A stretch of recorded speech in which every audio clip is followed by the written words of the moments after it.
Saya Dio, panggilan saya Dio sejak kecil dan usaha penerbitan saya beri nama Dio Media, berdiri tahun 2013 ketika saya mengalami masa transisi menjadi pengajar bahasa Inggris dan penulis. Tetapi saya harus memutuskan apakah saya fokus mengajar ataukah saya mewujudkan mimpi menjadi penulis. Dan juga untuk menjalankan industri kepenulisan lewat buku tentu dengan mendirikan penerbit. Sehingga setelah saya menerbitkan satu buku yang terbit nasional, maka saya berani mendirikan penerbit Dio Media. Keberanian inilah yang membawa saya sampai detik ini. Jadi sudah berumur 10 tahun penerbit Dio Media. Walaupun dari nol, yang berangkat dari bawah, tetapi saya sangat menikmati prosesnya. Selain itu, awal-awal saya mendirikan penerbit dengan menerbitkan beberapa buku saya, tentu banyak yang tanya ya ketika saya jualan buku, jual buku apa saja ya kan ya, sehingga mau nggak mau saya menjual buku-buku dari penerbit lain dan saya menjadi reseller banyak penerbit mayor. Uh, Disinilah proses belajar memahami pasar, peminat buku, dan juga industri buku yang sedang berkembang saat itu dan juga sampai sekarang ya. Itu membutuhkan waktu yang lama menjadi reseller, ngambil buku dari gudang ya, gudang penerbit atau kantor penerbit itu hal yang biasa. Sehingga saya terlatih dan juga mengasah diri untuk peka terhadap buku-buku yang akan kita terbitkan. Karena kita bergaul dengan orang-orang penerbit, bergaul dengan para pekerja buku. Mau nggak mau, saya sebagai pekerja buku itu harus selalu update, selalu memperbarui kemasan, merancang naskah, ya, merencanakan penerbitan agar bukunya bisa diterima oleh masyarakat atau bahasa umumnya bagaimana kita bisa menerbitkan buku itu menjadi laris, ya bisa diterima oleh masyarakat. Itu. Itu secara umum seperti itu. Nah, seiring berjalannya waktu, mau nggak mau saya harus punya buku yang menjadi andalan atau program penerbitan andalan. Dan cara yang paling dekat dengan saya adalah mendekati diri saya sendiri, yaitu karena saya suka menulis cerita pribadi atau memoir, saya mengembangkan memoir sejak tahun 2017 sampai sekarang. Dan alhamdulillah diterima oleh masyarakat sehingga hampir 70-80% terbitan di media itu adalah seri memoir ya yang kita undangkan tiap bulan atau mungkin pihak-pihak mitra bisnis maupun rekanan yang menerbitkan cerita hidupnya atau biografi yang kita dampingi sampai terbit. Selain itu juga kita menerbitkan buku ajar, buku pengembangan diri, dan akhirnya di tahun ini saya dengan tim editor menyelenggarakan akademi menulis buku pengembangan diri. Ya, ratusan yang mendaftar, tapi kita telah kurasi ada 22 peserta yang bersedia menulis buku pengembangan diri.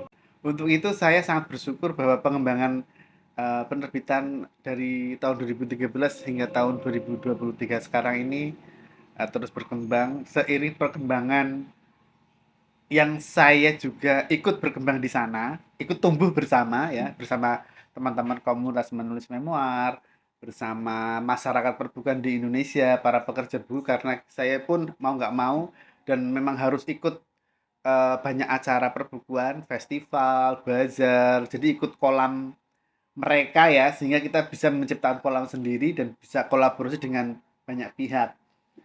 Sehingga uh, buku sebagai benda hidup ya, kalau kita hidupkan itu akan menjadi pembicaraan dan bisa terus berkembang seiring dengan kemajuan teknologi peradaban manusia. Karena pada dasarnya buku adalah sumber pengetahuan, maka tugas penerbit ya adalah memproduksi ilmu pengetahuan itu sendiri dan kita sebagai pekerja buku menyiapkan para penulis ya, para peneliti yang mau memproduksi ilmu pengetahuan mereka. Sehingga ilmu pengetahuan itu senantiasa maju, berkembang, dan up to date.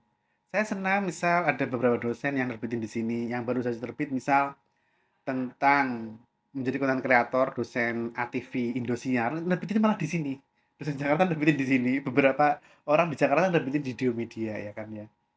Walaupun kita penerbit independen, tetapi kita punya apa ya kayak semacam pendekatan yang bisa merangkul semua pihak ya. Karena pada dasarnya kita punya tagline membaca dan menulis itu adalah kenikmatan intelektual dan menerbitkan buku adalah kemewahan intelektual. Disinilah saya sangat senang bahagia bahwa apa yang saya cita-citakan sejak kecil ya dulu saya suka buku pengaruh besar ayah saya diberi buku ya kan sehingga saya suka buku akhirnya ingin jadi penulis ingin punya penulis sejak kecil sejak SD dan itu mewujudkannya butuh proses yang sangat panjang saya menjelang 40 tahun saya jalan 40 tahun maka misi saya yang sangat besar adalah bagaimana masyarakat Indonesia, masyarakat umum di dunia ini menerima buku sebagai produk ilmu pengetahuan yang bisa mencerahkan.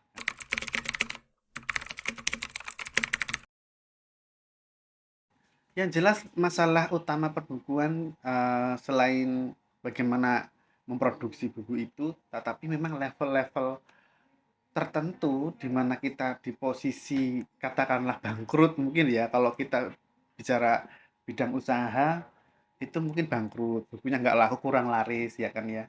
Itu ya biasa, hal yang biasa. Buku retur yang kita titipin ke toko, kita titipin ke bazar ya atau festival itu nggak laku, kembali ke kita itu hal yang biasa. Banyak ya cara-cara untuk bagaimana kita mendapatkan uang segar dari banyak buku yang kita produksi ya dengan cara banting harga, bundling, ikut pameran lagi, atau yang paling kuat adalah bagaimana kita membangun komunitas ya itu sebagai mitra bisnis terus memperluas jangkauan pemasaran kita dengan merekrut reseller atau mungkin membuat edukasi-edukasi positif di media sosial sehingga uh, perputaran ekonomi itu tidak di bawah terus tapi juga merangkak naik kayak gitu. Caranya adalah kita mau belajar ya saya senang belajar dengan siapapun kalau itu positif kenapa nggak kita lakukan seperti itu.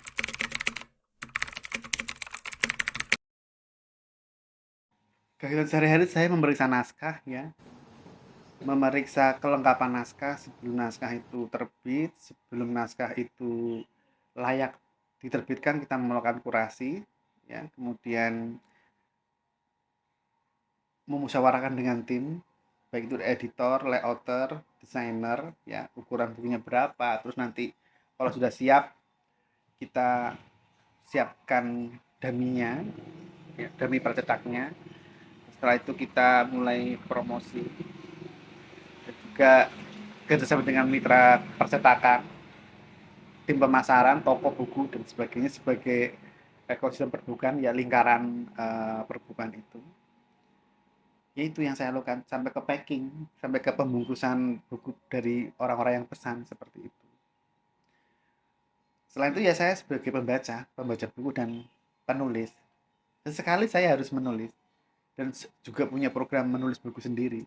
Selain juga mana-mana teman-teman yang sedang belajar menulis, menerbitkan buku atau mungkin menyiapkan produksi buku ya, kegiatan saya paling itu kadang olahraga supaya nggak lemes ya. Ya kita harus kuat jasmani dan rohani.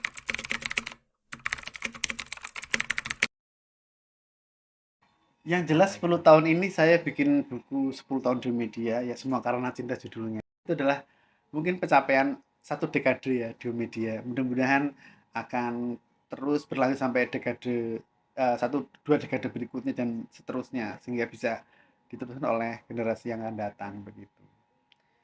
Terus yang paling penting adalah saya dengan tim redaksi itu bisa membangun komunitas menulis. Itu pencapaian yang tidak bisa dinilai. Dengan kita bisa kenal dengan teman-teman dari luar, akhirnya bisa belajar bersama ya tentang kehidupan karena kita punya semboyan berbagi cerita kehidupan ya. Untuk itu ini pencapaian yang tidak bisa dinilai, sangat besar karena punya komunitas ini. komunitas menulis memoir, komunitas menulis buku pengembangan diri, dan juga beberapa akademisi juga, para peneliti. Ya, teman-teman pembaca buku. Disinilah yang harus kita capai memang. Bagaimana kita bisa saling apa namanya berkolaborasi. Itu pencapaian yang tidak mudah. Untuk saling kerjasama itu kan butuh usaha effort yang lebih.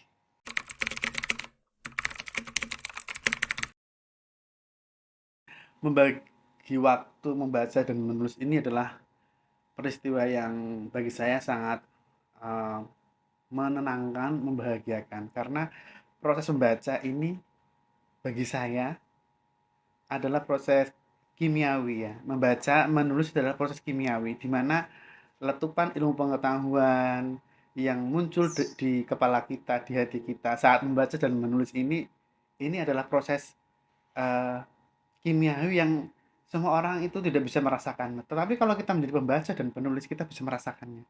Aura tubuh kita, jemari-jemari kita, sel-sel yang ada dalam tubuh kita itu memang sangat luar biasa ya. Bisa memberikan pencerahan sekali lagi. Kita mendapat pengetahuan lewat buku yang kita baca. Kita pun bisa memberikan pengalaman kita, pengetahuan kita lewat buku yang kita tulis. Sehingga orang yang membaca dan menulis itu uh, derajatnya diangkat ya oleh Tuhan. Itu yang membedakan. Sehingga membaca dan menulis itu kita akan mendapatkan sekali lagi kenikmatan intelektual.